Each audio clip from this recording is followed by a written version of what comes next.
Welcome to another edition of Birdview tutorials. In this video, we'll explain trouble indicators in the Activity Center and their role in identifying areas that require attention. Trouble indicators appear in the left column next to projects and tasks when something needs attention. You can hover over any indicator to see details about the issue. A red indicator means there's a serious issue.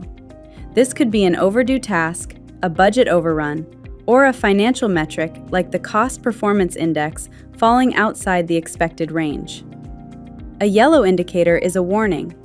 It signals that a project or task may be at risk.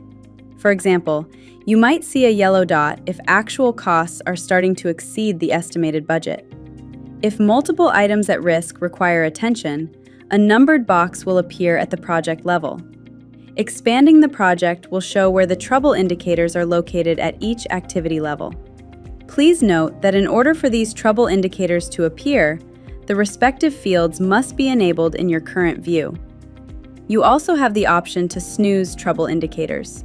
By clicking on the indicator, you can choose from preset snooze periods like 4 hours, until tomorrow, 24 hours, or even snooze it indefinitely. You can also set a custom snooze period by selecting a specific date.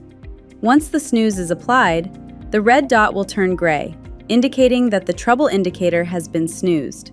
You can cancel the snooze at any time. If you snooze the parent or numbered indicator, it will snooze all associated child tasks in bulk. Keep in mind that snoozing only applies to your view and won't affect other users. For more tips on how to use Birdview, be sure to check out our other tutorial videos. Thank you for watching.